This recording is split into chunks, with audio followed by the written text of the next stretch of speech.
What is going on, everybody? Welcome to the Rivalry Weekly NFC West Talk with me, Joe Stevens, and my co-host here, Ryan from No Border Sports. How you doing? Good, bro. It's It's Friday been for a me. It's the weekend oh officially. yeah, it's Thursday. It's Thursday for me. Yeah. um, yeah. Anything? I guess before we get into like the top 10, and I guess I worded that wrong. Not Seahawks 49ers moments, but just franchise moments. What's up, David McNiner? How you doing? Um, is there anything new happening in the world with anything? Well, I did see something last night. It's crazy. I believe somebody, our friend here, David McNiner, I think he went into business for himself. Um, you guys might find out what it is tomorrow night on the weekend variety the weekly variety show. Just letting you know. Okay. Okay. David Mc, it's so new. David McNiner might not even know about it. Oh, really? Oh, That's wild. totally on brand though. Totally on brand. um, yeah, anything football related happening lately, or I guess just in life of fans, anything exciting happen with you guys? We always have another every week is another Brock Purdy, Trey Lance story, drama unfolding. It hasn't been as loud as other weeks, but still people are making shows on it and stuff like that. It's really uh it's really actually dead. What Yeah, up, it is. Bryant? Yeah, what's going on, Brian? It is. It's really dead right now. I mean, there's shows, at least regarding the Seahawks, there's shows that they're talking about the same stuff they've been talking about, 2 months ago or 1 month ago. It's like nothing's changed almost. So that's kind of why I like to do like maybe change it up this show since it is so dead. I mean, the All-Star break is this weekend, which basically tells you it's the most dead time in professional sports in America.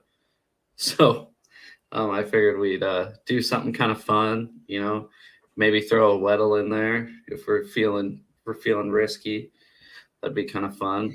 Um, Yeah. but yeah, I guess we'll just go 1 through 10. So we're gonna do top 10 franchise moments. Um, how about you? What's your number one franchise moment for the San Francisco 49ers? The catch. Okay. It's essentially the moment that put us over the hump to really build the foundation for our franchise dynasty. You know what I mean? Especially in those next 10 to 20 years. So Yeah. to me, that's the number one moment. Yeah, there's a lot to choose from, especially from those '80s teams. But I know a play with a nickname like that too, and especially something that propels you into greatness. Like, how could you not? How could you not have that as one of your top ones, right? So, and with the Seahawks, it's mine are a lot more modern, obviously, because we were kind of not relevant for such a long time. So my list will probably be a lot more modern than yours. But my number one moment is Super Bowl 48. We beat the Broncos. It's No, got to yeah. be. It's our only Super Bowl win. It was a beating. I mean, and then just everything that came along with it, going to the parade, skipping school, going to the parade, taking my sister, going with like 4 or 5 of my friends, getting the bus down there. I mean, there's really no better feeling than winning the Super Bowl as a football fan. So I remember my first Super Bowl win. Um, and I remember my first Super Bowl win actually sitting down and watching the whole game. You know what I mean? So two different occasions, but though I remember sitting there watching the game and I was like, this is the coolest thing ever. That we should do this every year. Like, you know what I mean? Like And How old were you yeah, when that happened? I was 13. Okay, that's a pretty cool age too. Yeah. And I remember when you guys won your Super Bowl, it was like I felt so happy for you guys, even though it came, on a gruesome, game from us. I just thought that I was like, finally, all my buddies that I know who are big Seahawks fans, not 2012s, but are big Seahawks fans, they finally got theirs. You know what I mean? I was happy for them. I was ecstatic for them essentially because I knew how much it meant to them because I remember when I had one. You know what I mean? So to me, Well, I was like, good for you guys. and it's another game changer too, because like I said, I've been going to the game since like 2002, since I was 5 years old, and you heckle back and forth with the opposing fans, and their argument was, "Oh, where are your rings? Oh, you guys never won a Super Bowl." So finally, we won a Super Bowl, and it's like, "Oh, you can't say that anymore." You know what I mean? So, Yeah. but yeah, I think it's got to be that. How about you for number two? What's your number two franchise moment? It's going to be the 1994 and 5 Super Bowl. My man, Steve Young, finally won a Super Bowl with my favorite team. He's my favorite quarterback throughout the dynasty or throughout the franchise history. When I started watching like every game, Steve Young was for the most part the starting quarterback. Like I saw a little bit of Joe, but not enough to have any sort of real draw to him. You know what I mean? Like when I saw him, he was getting injured a lot. And that's kind of why they got Steve Young in the building because they couldn't. It's like a Jimmy G situation. It can't keep you on the field, man. You know what I mean? So I think that I didn't have as much vested into him. Once I saw Steve Young, I liked his style of play. I liked how he moved with his legs. I've always been somebody who likes watching running backs break one to the house more than I do watching a wide receiver run a route and get separation and then just catch the ball and run into the end zone. You know what I mean? You know what I mean? And when you've got a quarterback that'll do the same thing, like I'm like, this is my guy. Plus he had a cannon. He had a cannon and he was just a all around wholesome, nice dude. You know what I mean? Seemed like he was just a great guy, wanted to be, just wanted to make everybody happy. So that was also the one, like I said, the one I got to really watch for the first time. Like I hadn't really seen other Super Bowls. I wasn't necessarily like a every game 49er watcher, like I was watching games here and there when I was at my grandparents. So it was a little different. I think at one point I started asking so many questions about it. My mom was like, here, now you actually have to, I'll make sure you get to watch it whenever it's on. You know what I mean? Because I was like, I wanted to play Pop Warner football. And like, I just saw kids getting pads and getting to hit each other, and I wanted to do it. And then when I like, oh, now they got a sport that you can watch on TV. Okay, yeah, I want to watch that. My mom didn't care about sports. She was at all. So like, it was like, I hear men do this, so here you go. I hear, man. You know what I'm saying? Try Yeah, to be the best father she can be when my dad's not around because I was split between California and Washington. So yeah. No, that's fun. And that's kind of that's the way I was with like see, I guess not because Matt Hasselbeck was my quarterback growing up, right? okay. Like I Makes vividly sense. remember. Yeah. Cuz before that it was like John Kitna and just a laundry list of quarterbacks since I was born. Kitna gave you like a little glimpse of, oh, we could be something, but like he couldn't finish correctly. You know what I mean? Like it was just Yeah, he and almost gave Brock. you a bad taste in your mouth. It was like we wasted a lot of time, believing in you, and you never kind of came through. And like you gave Hasselback a chance, and he to me, he did his job. You know what I mean? Like I wouldn't be mad at Hasselback at all. But Kitna, it's like, bro, there was times where you could have done things. You know what I mean? Yeah, exactly. And then I kind of barely remember Dilfer coming in a couple times, like barely. I mean, I was 5 years old when he was coming in to play for the Seahawks, and The Seahawks at one point just got like any good old quarterback that was about to be out of the league. The Seahawks are like, hey, we'll give you a contract. yeah, Jeff George played for the Seahawks from like Yeah. in the preseason. He played in like, God, it was like 2004 or something. Didn't even know Jeff George was still in the league. Like I said, I was born in '97. So really, Matt Hasselbeck was the quarterback that got me hooked on football. And then it was so weird. Like he was hurt all the time, but it was so weird seeing somebody else start when he finally left and he went to Tennessee and Tavares Jackson started for a year.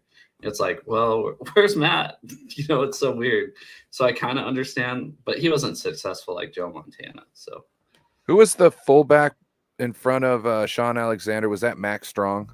Yep, Max Strong. Okay, so not being a Seahawks fan, I was a hell of a fan of your run game. I loved you guys pulling both your tackles and running by.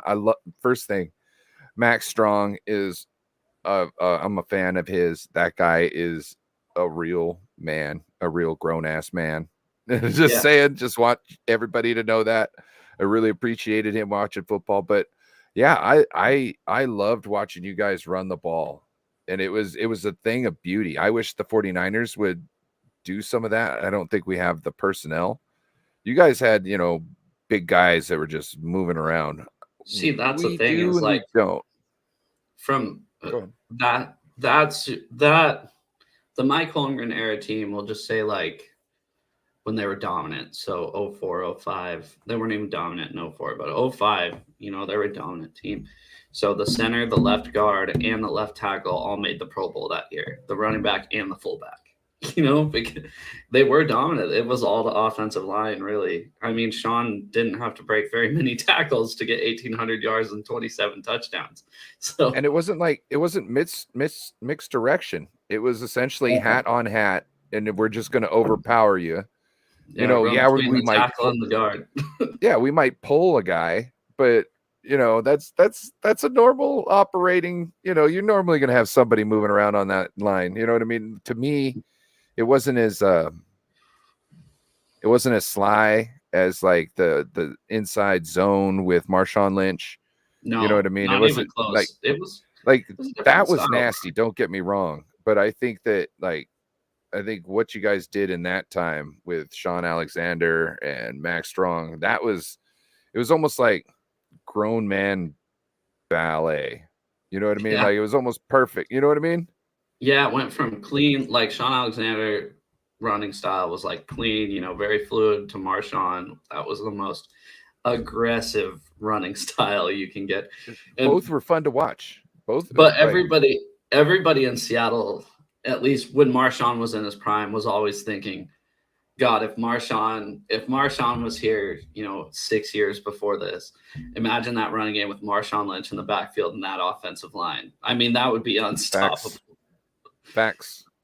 Anyways, my number 2 moment is the NFC Championship game against Green Bay. That was just watch the first 45 minutes of that game, and it's the shittiest football. I'd say 50 minutes of that game, and as a Seahawks fan, it's probably the shittiest football game you've ever watched. I mean, Russ played like shit. Curse played like shit. I mean, the only thing that kept him in it was the defense was kind of stopping him. And that comeback was just insane, obviously. I remember sitting on the couch with my mom and dad, and my dad fell asleep because my dad, that was right after he had a stroke, so he was asleep on the couch, and I just looked at my mom and I go, well, Not a lot of teams make it to 2 Super Bowls in a row, and then something happened. Something happened. They came back. It was insane. So I can't. What was the percentage of them to be able to win the game before the kick? the onside kick was actually after.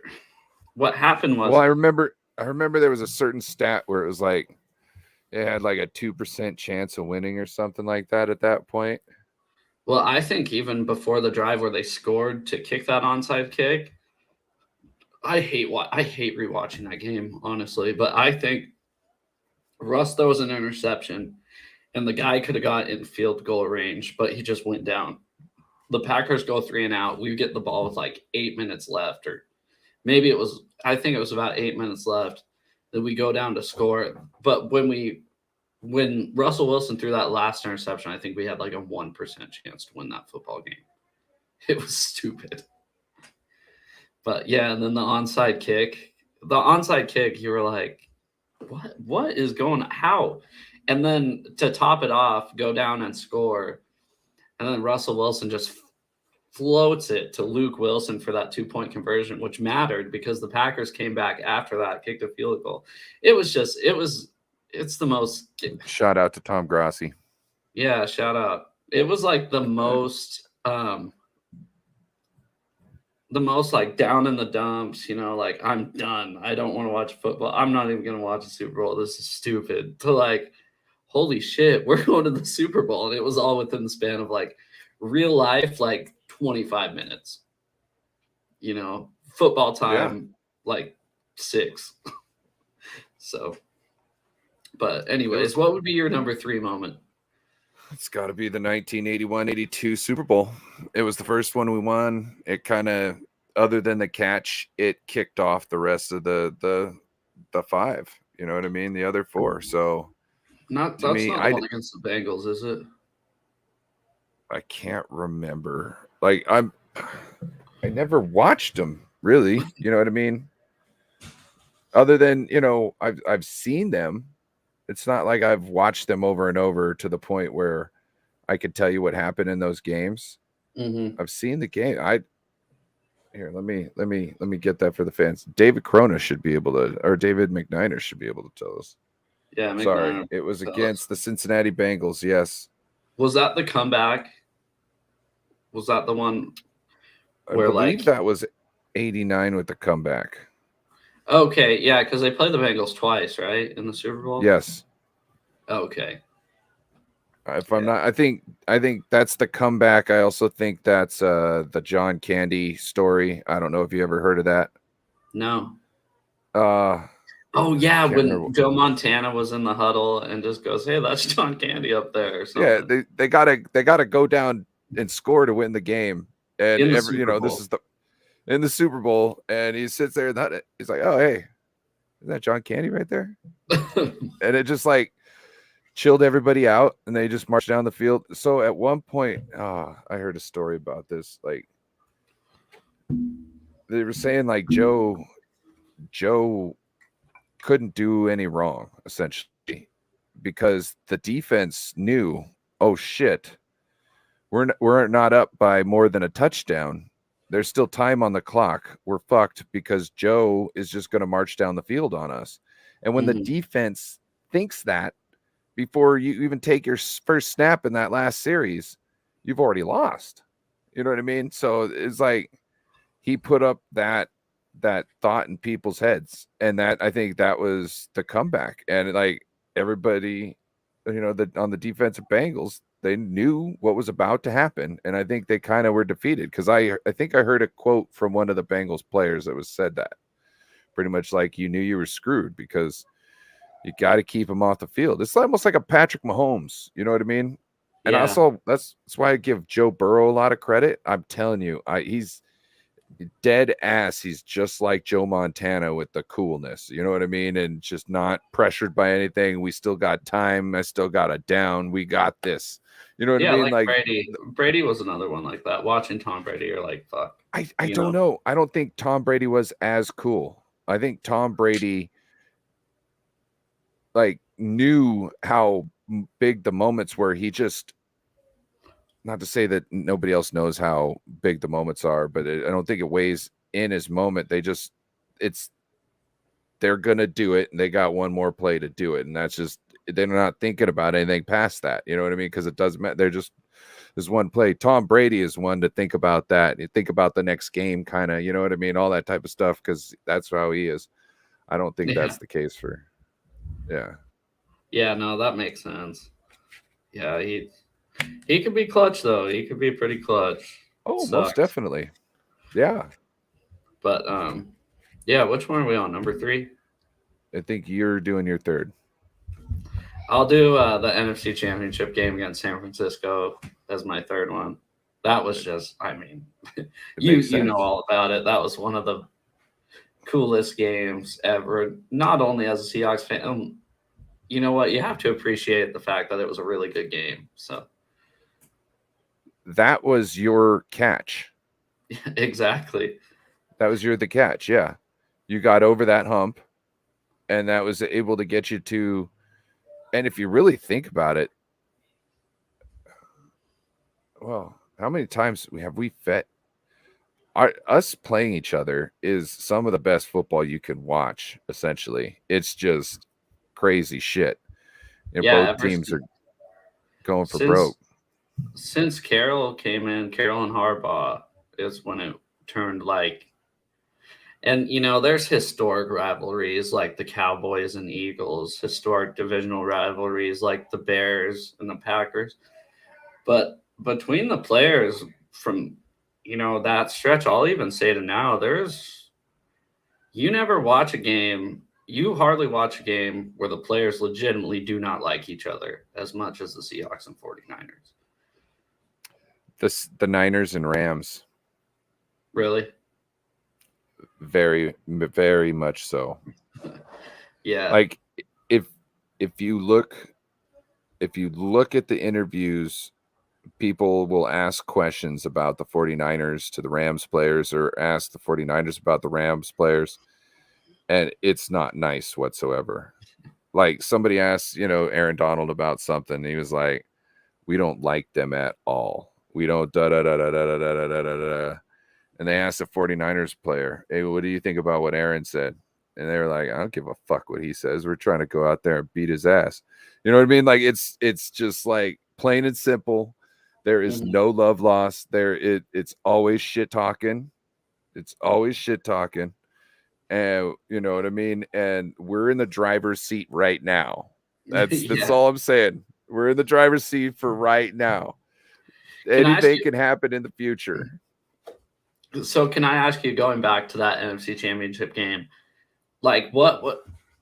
Okay, so obviously, like the first play, Russell Wilson fumbles, the game goes on, and then that last drive when you guys got to go down there and score a touchdown, and we get the interception. Like, what were you thinking when?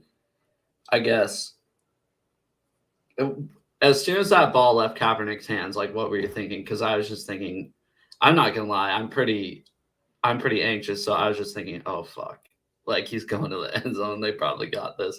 What were your thoughts? I really, to be honest, after Navarro Bowman's injury and having to watch that on television over and over and over again, I was just thinking about Navarro for the most part. Like it was weird. So I used to be a student athletic trainer in high school. You know, I know about injuries. You know what I mean? I saw what happened there. And to see it played so many times, and I'm glad that they decided not to do that ever again. You know what I'm saying? And they show it once and then let's go, because that was way too much. To me, it was almost like he was being raped, kind of like it. Well, yeah, like he was being violated. Like he was being violated. Like somebody was just, you know, like almost just showing like naked pictures of him out there. You know what I mean? To me, because it was like it. And ever after that point, it was, to me, it was just a different feeling in the air, and it wasn't the same at all. You know what I mean? I wasn't necessarily tuned out of the game, but I wasn't, you know what I mean? It was nasty, bro. Yeah, and they kept replaying it too, I think, because they showed that he stripped the ball, right? He had the ball. Yeah, but Right. then they You kept guys on going in and they zoomed in on it. Oh, see, I You know, don't remember. I they don't probably really showed that thing like 15, 20 times. Yeah. It Yeah. was too much. Like I said, I've seen injuries. I had no problem dealing with blood, my own blood. I got no issues. I've I sliced my finger on the back of a dishwasher, so it's all like, sheet metal. You know what I mean? So just Mhm. sliced it open, probably needed stitches. This lady, I'm so calm about it, and it's bleeding so much that the lady swears she's getting turned on. The guy I was working with, he was like, "Bro, I thought she dug you," and I was like, "Bro, she got a man, this and that." And I was like, I think she was just kind of, oh my god, this guy is bleeding to death, and he's just like, "Yeah, you're good. It's okay. Calm down." You know what I mean? Like I'm telling, she's like, I'm sitting here just bleeding like nobody's business, and I'm like, "Hey, it's okay. Just calm down, relax." You know what I mean? She's just like, oh yeah. So like I'm not scared of all this stuff, but when it comes to something like that, it just seemed indecent. I don't want to see any other player have to go through that. To me, like it's you're using their pain and their suffering as a gimmick. And to me it SN cheapens, you know what I mean? SNL made a skit about it. I don't Oh, know they if you did. remember that. I'll have to go look Yeah, it up. they did. I'll send it to you, but it was like this backup quarterback came in and they're like, now we can't tell his legs breaking. Obviously, it's super fake. They show his legs like break in half. And they're like, and that is so gruesome. We promise we'll never show you this again from that angle. Let's check it out from this angle right Right. here. So, And it's yeah. and it's not necessarily that that's a gruesome injury. It was just like the repeatedness of it, the slowing down, like like like I said, it was almost like they were just sharing naked pictures of him. Like he did any sort of, like his doctor can't even, tell his information to people like that. You know what I mean? Like, and they're essentially just showing everything. Yeah, I didn't feel right with that.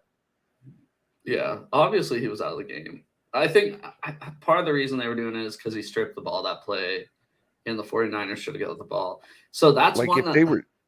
if they were Go ahead. zoomed in on DeMar Hamlin as he's dead on the ground there, I would have been like, "Fuck you, I'm out." You know what I mean? If they were like 15 minutes, oh, we're not cutting away from this. You know what I mean? Like as they're doing chest compressions and stuff like that. Like to me, it's like no. Dude, Like I didn't. to me, I was pissed that they were like talking about going back out and play. Like, you fucking kidding me? After you see that shit happen, you're gonna ask someone. First thing, I'm never a fan of when something goes like that. It goes down like that, and everybody gets the heebie-jeebies, right? And everybody wants to, play cautious. That to me, I swear, more people get hurt because you're not moving as fast. Oh yeah, You're always trying to be on the lookout instead of doing what you're supposed to do, which is going to keep you safe for the most part. You know what I mean? yeah, Because you're going to be 100%. on a Yeah, path to somewhere as fast as you can be, and it's going to be harder for somebody to get their hat on you. So to me, I never liked it when, everybody was on pins and needles after an injury, like that's just no. Especially when it was like a nothing freaking thing. Everybody's like, who's the next one to die on this field today? You know what I mean? Like I didn't watch Monday Night Football a lot last year. I probably maybe watched like 6 or 7 games, like half the season on Mondays. And I remember I was sitting in my living room watching that game against the Bills and Bengals, and I was just like, "What in the fuck just happened?" Because it wasn't by the play, right? So it was like I was like, "What in the fuck just happened?" Yeah, it sucked. So, anyways, yeah. you're number 4. Number 4 moment in franchise history. That is going to be Super Bowl win number 2. Miami Dolphins 1984-85 season. Okay. That was the one where you had Dan Marino was upstart coming in. Everybody was like, "Oh no, how is Joe Montana going to win this one? This other guy is so good. This and that. Blah blah blah blah blah blah blah blah blah blah blah." Came in there, and beat them straight up. That's funny. Just beat them. I have a story like that on mine too.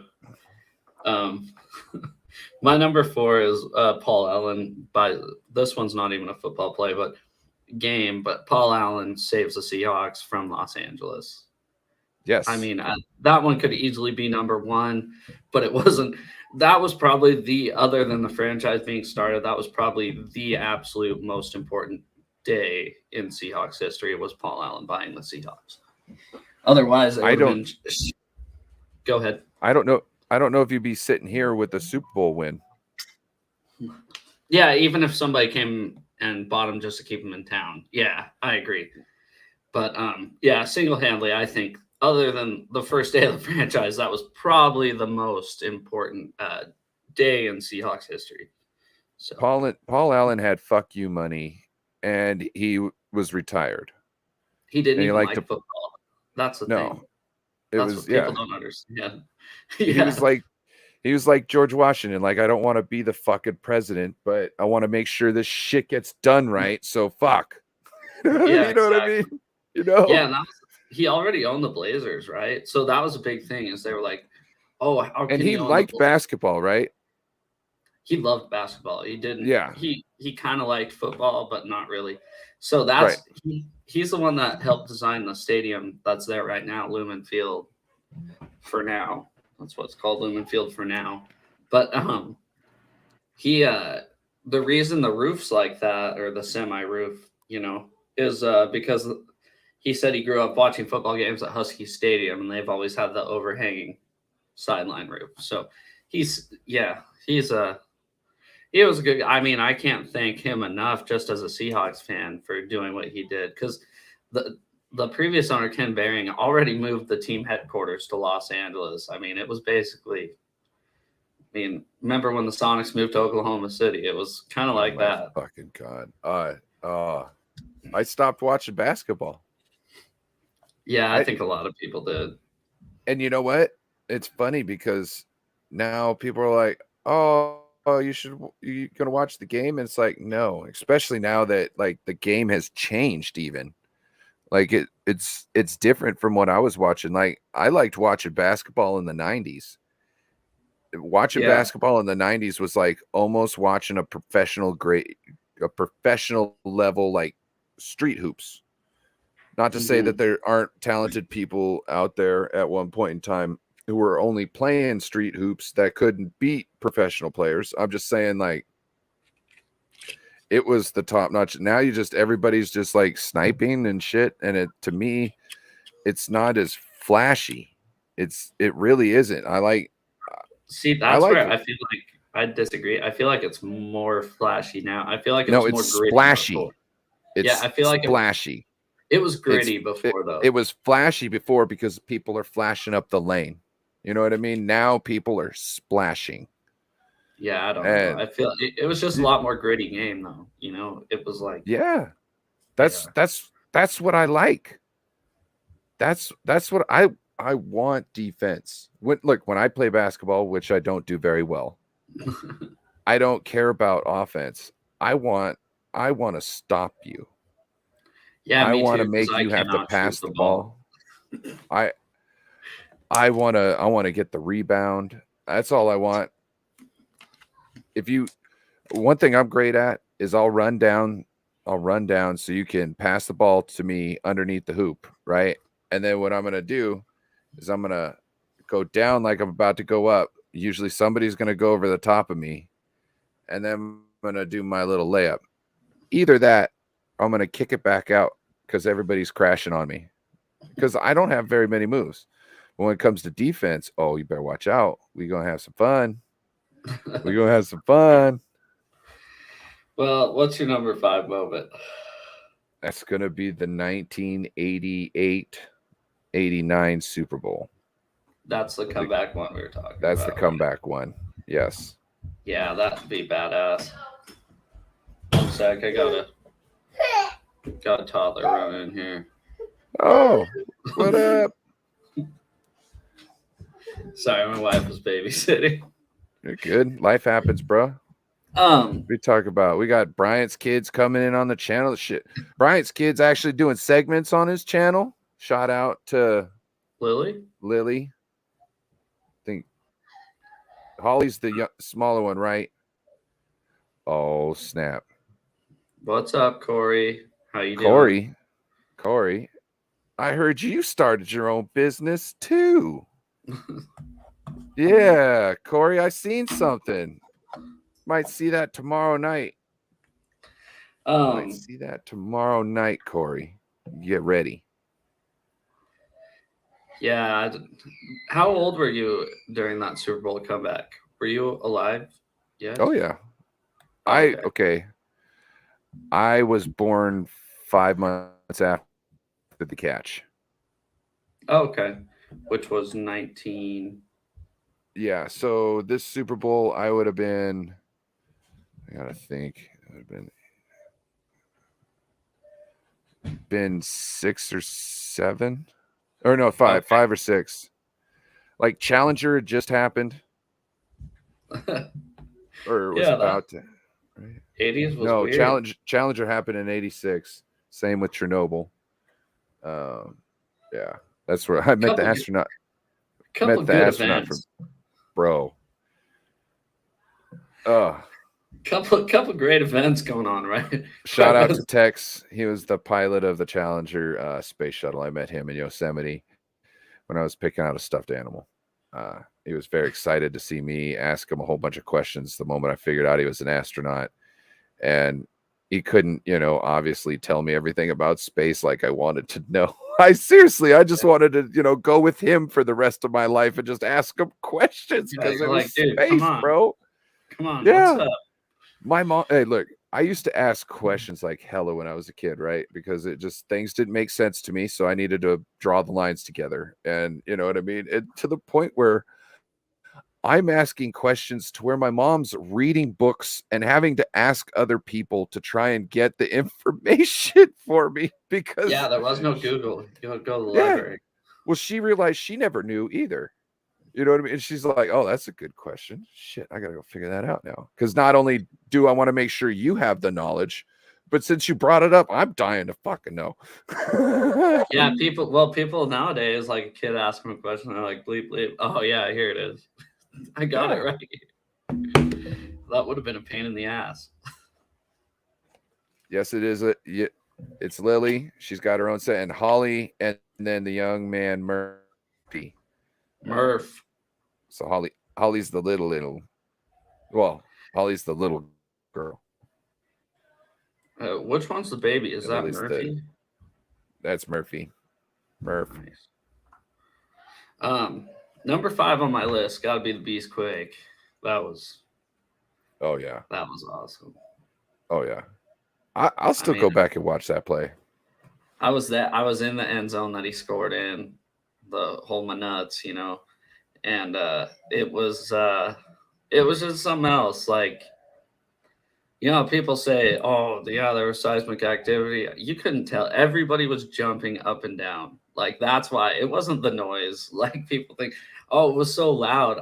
I remember jumping up and down, hugging my mom, hugging my dad, hugging my dad's friend. Like, that was like, because we were 11.5-point underdogs going into that game. New Orleans won the Super Bowl the year before. There's no chance the 7-9 Seahawks are going to win this game. Yeah, we did. It was, and that was the final nail in the coffin too. So that was awesome. Yeah. But how about your number 6? That's going to be the 1989-1990 Super Bowl. Who was that against? The Denver Broncos, baby. Nice. Against a guy you might know in the name of John Elway. Greatest football player ever born in Washington State. Oh, really? Lived there till he was like 6 months old or something like that. I read that in an ESPN. What about Drew Bledsoe? A sports, no, not quite. John Elway. I read that in a Sports Illustrated deal that John Elway, because they did best athlete of all time from all 50 states, born in all 50 states. And yeah, John Elway was Washington. They moved to California when he was like an infant. So yeah. No, it's the was our 4th Super Bowl win, bro. So definitely earned some spot in my heart. So you guys were the first people to beat Dan Marino in the Super Bowl, right? I believe so. Okay, so my number 6 is we were the first team to beat Dan Marino in the playoffs. We're the first team of many to knock him out of the playoffs. 1983 versus the Dolphins. We were underdogs. We go in there and take that thing. There you go. That's a claim to fame. That's when I was negative 15 years old, so I can't tell you how I would have reacted when it was going on, but yeah. How about your number 7? There. My number 7 moment is going to be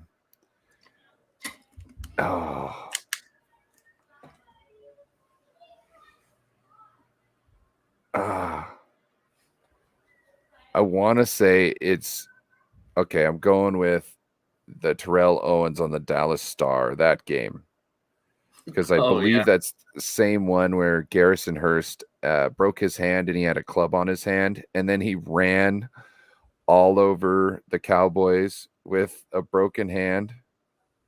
Just like I think he put up to almost 200 yards. I think just beasted him, which you weren't getting like many 200-yard rushing games back then.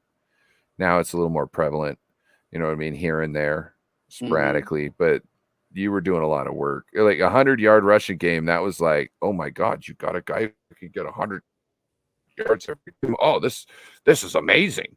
You know what I mean? Like that was the thing. So to me, you didn't have the pass to open up the run back then. You know, they didn't have those vertical threats. Well, like the Niners did. Well, they had the vertical threats, but we were just known for throwing the ball. Like way back in the day, yes. I'm just talking about like even a Garrison Hurst time, like 100 yards was a good measurement of things. Like today, 100 yards is what you should get. Well, right? That's always my thought process. If your quarterback can throw for 300 yards in a game and your running back can rush for 100 yards in a game, there's no reason why you should have lost that football game, right? That's always been my thing. Yeah. Unless your defense is unless your defense just letting. What's yours, number 7? Mine would be the game when the New York Giants came in here in 2005, false start 11 times and lost in overtime. That is a game that'll stick with me forever, because that was the game when that put the 12th man on the map. So we're both 9-2. People don't understand why I'm so pissed that our fucking owner Jed York didn't decide to build the sound into our fucking stadium. I've heard you go, oh, luxury boxes. Oh, luxury men, fuck the luxury boxes. When you can fucking, sorry, excuse my language, just pisses me off so much. When you can affect play on the field because your drunk fans know that they could be loud enough to cause havoc in the huddle and on the line of scrimmage. I mean, what more could you want? This is just saying, hey, get drunk, get loud, have fun. And 12th man, that's like, seriously. And that's one of those games where it's like they needed us, right? They needed us there, because without those 11 false starts, you know, we won that game by 2 missed field goals in overtime. It might have been 3, including the fourth quarter, but Jay Feely missed at least 2 field goals in overtime. And without those 11 false starts, you know, there's no way that we're actually coming out there with the win, right? Because think about in the head of the field goal kicker too. I mean, all that noise. I mean, that was just a day, and that was before the whole bandwagon Seahawks. I mean, it started to, right? Because we were pretty good that year, but that was really before the whole bandwagon Seahawks thing took off. So, yeah. What's your number 8? So I can't remember all the plays back in the day for the most part. Like, obviously Jerry Rice has gone through, like, let's see, I'm trying to think of one of Jerry Rice's plays, because I can't, for some reason, I can't think of a specific play on a specific game, but I'm going to say one of the playoff games. Wait, let's say one of the playoff games. It's not a Super Bowl that Jerry Rice won the touchdown on. Like, it's essentially, yeah. Like, I can't think of one off the top of my head. Like, you've got the catch 2 that was T.O., right? T.O., yeah. But like Jerry doesn't have I don't think Jerry has a certain play that anybody's named on a certain. He just always was there and always was open, and it was like it was automatic. You know what I mean? So yeah, and that's my thing. I'm young. I'm too young to watch Steve Largent, but that was my thing. Is I thought about putting like Steve Largent's 100th touchdown in here or something, but I'm like, you know what? It was pretty consistent his whole career. I'll just. If I was talking Steve Largent, the one play I'm talking about is when he comes back and hits the Broncos. Oh fuck yeah! That to me speaks to me on a man level. You know what I mean? You don't even have to be a fan of the Seahawks. You have to just be a man and just man shit. That guy punked you. He got the best of you. Now he went and fucked with one of your teammates by intercepting the ball. So now you know what? It was almost like a Ricky Bobby thing where he like lets him get the interceptor, throws the ball in his chest. Here you go. You have this, right? And then now I can hit you legally. You know what I mean? To me, that's almost what it was. Like, kind of get that feeling he was just waiting for something bad to go wrong so he could turn around and be on defense and just cream that guy. And it happened. And in almost the same motion, he gets the fumble. Like, he was like, I knew I killed him the moment I touched him. So the next most important thing was getting my ball back. You know what I'm saying? I need to get some yards. Yeah, exactly. I just want to say what up, David Corona, before we be there tomorrow. David Corona started his own business also. Yeah, this is wild. There's a lot of shit going on. Hopefully it's not crypto mining schemes, Oh, no, I do all those myself. Oh yeah, I figured. Number 8, we got Russ returns. It's a little recent, but it was too good to leave off the list. I think that was that was one of my favorite moments in the last 10 years. Because it was just awesome. Yeah, you wanna throw anybody under the bus? What do you mean? Oh, like Russell Wilson and all? Did you want to, trample him a little? No, I'm good. I think he does a pretty good job of that himself. Flipping corny golf ass cart. bastard. Oh my fucking god. If we could just go through from, he was pretty quiet with all of his shenanigans while he was here, and then I think what he wanted all the media attention. Well, he got it. He got it good, and once everybody we realized he was corny a long time ago, but he was our guy, right? He was corny, but he was our guy.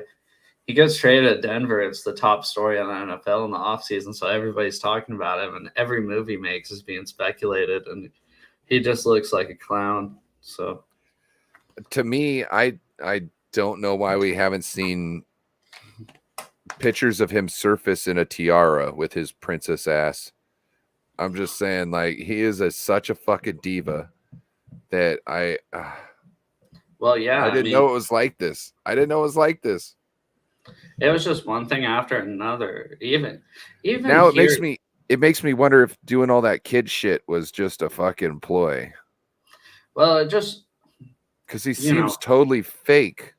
Well, you've known me long enough to know that I bitch about national media enough, but it just goes to show you that when Russ was here, every little thing that we scrutinized him for, like on the radio or just at the bar talking, nobody was talking about, right? Like, he'd make these stupid little videos all the time on Instagram, and nobody in the national media was talking about it. But as soon as he gets, to I wouldn't even say Denver's a bigger market team, but as soon as he gets somewhere else, not in the upper left of the map, they everything's about Russ, and that's what he wanted. But that's what happens when you let Russ cook. He falls apart. He always seemed to get something on the plate when he faced us. I know, but that's just, and I think that's another thing too. It just goes to show how good, not just a coach that Pete is, but good at like keeping as many personalities as he did together for so long, right? So, how about your number 9? Number 9. I'm gonna go with Terrell Owens pulling out the Sharpie and signing it in Seattle. Yeah, that's pretty good. Nobody can forget that. That was one of the first ones too. Of like, just to me, it was like it was smart in the fact that he brought a prop on there that was, wasn't gonna, not like it was a cell phone. It was just a Sharpie pen. You know what I mean? Signed it and then he gave it to somebody. To me, I thought it was an awesome celebration. Like, if you're gonna do something that's different, hasn't been done before, I thought that was a great one. I didn't think it was disrespectful to anybody. I thought it was actually pretty classy for something that could be considered a penalty at that time. Because you know what I mean? Like, you're just giving a fan memorabilia on the spot. That's just, to me, that's cool. Well, the worst part is the guy he gave the ball to was his agent, so he didn't even have to pay for the ball. Oh, but that's bullshit. I didn't know that. See, to me, like, after that, I was like, yeah, you just get the penalty, give the ball to a. That's the way I think. Like, give the ball to a kid. You know what I mean? Yeah. Make their day. Yeah, no, I gotcha. My number 9 was just winning the NFC Championship against the Panthers in 2005. That was the first like big thing we accomplished. We never went to the Super Bowl before that, and we shut the fuck down Steve Smith. I mean, he was like the only guy on that Panthers roster offensively that could do anything. They were down to like their 4th string running back. So yes, because Tatupo put out what was his name? Tatupu put out their 3rd string running back. They were down maybe their 2nd string running back. That was their backup going into the game. Yeah, and it was funny. They both got a concussion on that play. The running back's the only one that stayed out. Tatupu's like, I don't know what the fuck I'm doing, but football. You know what I mean? Well, if you rewatch that play, I remember like it was yesterday. Lova hits him so hard, but Lova's actually the one that fell back. The other guy just kind of fell down. Lova Tatupu just kind of fell back. And like that dude straight hit a lean, and he just like he sat down sideways. Like, you could tell he was like, I'm done. And like it totally, like, everything stopped and he just kind of sat down sideways, but moving, momentum wise, his body just kind of sat down and he moved, and that was, yeah, I remember, like, I liked watching him play. He was fun to watch. That was also the game they lined Seneca Wallace up at wide receiver, and he caught a pretty big pass on the left side. Seneca, the backup quarterback. And it was just, it was fun. And then we got fucked in the Super Bowl. So what's your number 10? I'm going to go with Raheem Mostert running 280 yards before contact, 220 yards altogether in a that to me was such an awesome game to watch. It was like, it was just like having some dude tied up and you're just like having your way with his wife. He can't do nothing. You know what I mean? Not to say that that's something that I like, you know what I mean? But that situation is what it felt like. And to have that on another team, something he loves. And to have that situation on another team / fan base for another year, to me, that I was like, yeah, boy. Oh, it sucks when you can't, especially when you can't stop the run. Especially when you can't stop the run, because it sucks up all the time that you need to try and get back in the game. You know what I mean?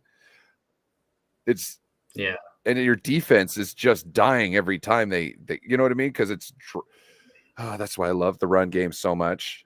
You're just tiring defenses out. You're making them slower. You're making them sore, or they might not want to engage as much as they did in the beginning of they're not as strong. When I played in the first quarter, sometimes I thought I was overmatched. Like, I'm barely holding on here. Like, I don't, you know what I mean? Like, I'm barely holding on. And as the game goes on, I'm like, what the hell's going on? All you had was in the first quarter? You know what I'm saying? And now I'm pushing you over and down because you used all your strength up then.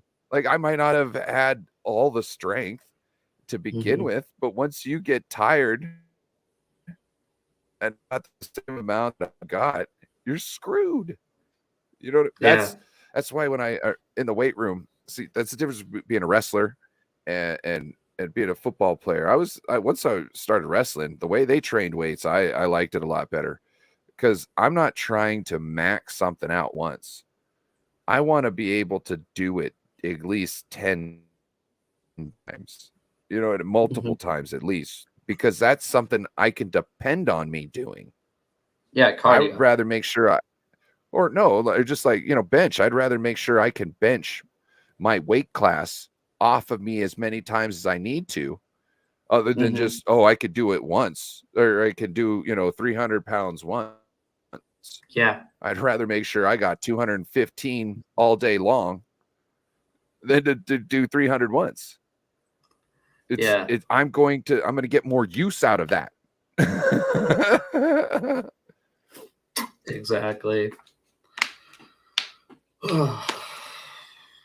Ready for number 10? What's your number 10? Yeah. Our 4-pick-6 game against Kansas City in 1984. Couldn't really leave that off of there. Dave Brown had 2 pick-sixes. Keith Simpson had 1, and Kenny Easley had the 4th. They went through. Is that a record? What? Is 4 pick-sixes in a game a record? It was when it happened. I don't know if it still is. Gotcha. To me, it sounds like it should be. Yeah, it was.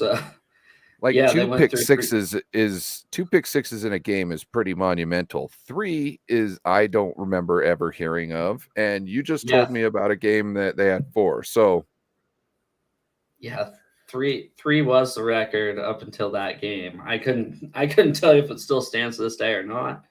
But they went through 3 quarterbacks that game and picked off all 3 of them. Once they picked off twice, obviously. But yeah, it took all 4 of them to the house. So they won the game like 51-7 or something like that. Yeah. So is Corey's show popping off at 7? Yeah, I think he is. I might hop on there when I get back. I got to run my wife and into town, so maybe I'll hop on a bit. He sent me the link, so. All right. Yeah, well, good show. Thanks for I like this a little bit more than talking about absolutely nothing. So that was great topic you brought up. I'm glad you thought of it. Yeah, we'll try to get a Weddle in next week. Yeah. Hey, thank you. Thank you, balling it up. I really appreciate it. Thanks for the click. Yep. Have a good night, everybody. We appreciate it. Peace.